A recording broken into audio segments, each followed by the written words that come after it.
دا به داسې ګڼئ چې که دلته کې چا سخته خبره مو کړه نو دا د پارټۍ د بهترۍ لپاره خبره شوې ده، د پارټۍ د اصلاح لپاره خبره شوې ده، او په دغې حوالې سره به موږ اخلو او هغه کمې خامۍ چې دي، هغه کمې کوتاهۍ چې دي، هغه د ځان نه وباسو، ځکه چې زموږ ټولو عزت یو دی، زموږ ټولو کامیابي یوه ده. نو دغې حوالې سره به دا ورته دا خبرې به داسې نه اچوو او په دې به سوچ کوو چې دا دلته کې کومې خبرې وشوې چې دغه خامۍ او دغه کوتاهۍ څنګه موږ ځان وباسو. بنیادي طور باندې د تنظیمونو خبره وشوه، بالکل تنظیمي کمزورۍ موجود وي. الیکشن څه خو د هغې نور وجوهات هم ډېر دي چې دا کوم نتیجې راغلي. که موږ وګورو نو زما خیال کال مخکې نه دا یو تاثر او دا یو دغه جوړ شوی و چې وایي بس دغه یوې پارټۍ لپاره ټول ماحول جوړېږي لګیا دی او دا حکومت چې دی دا به دغه یو کس ته ضرور حواله کېږي.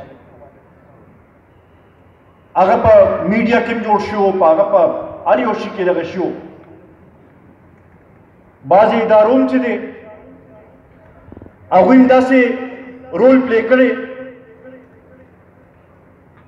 نن خو ډېر پارسا جوړېږي، یو څوک وایي چې یاره زه داسې فیصلې کوم او زه داسې فیصلې کوم، خو د هغې فیصلو په نتیجه کې هم دا ماحول جوړ شو. هغه په خپل ځای، خو مونږ به خپلې خامو ته او خپلې کوتاو ته ګورو. مونږ کوم وی اول ټولو کې زیاتې ما کې وي، په دغه شانتې نورو مرګرو کې وي. دلته خبرو شو چې یاره تنظیمونو صحیح طریقې سره جوړول پکار دي. بالکل زه دې سره اتفاق کوم، خو زه دا هم تپوس کوم چې دې نه مخکې خو چېرته ما نه دي ویلي چې فلانی صدر کې او فلانی جنرال سیکرټري کې هم نورو ملګرو پکې داسې دغه کړي دي. نو ټول دې دا خبره ځان ته نه اخلو، خو خپل ګریوان کې هم دې وګورو هغه شانتې دغه دې وکړو. بیا دلته کې دا خبره وشوه چې یاره تنظیمونو له اختیار پکار دی، بالکل اختیار پکار دی. خو زه په دې نه پوهېږم چې دا اختیار بوله ورکوي څوک، ځکه چې ډېر ځایونو کې مونږ ته دا هم یو مسله وه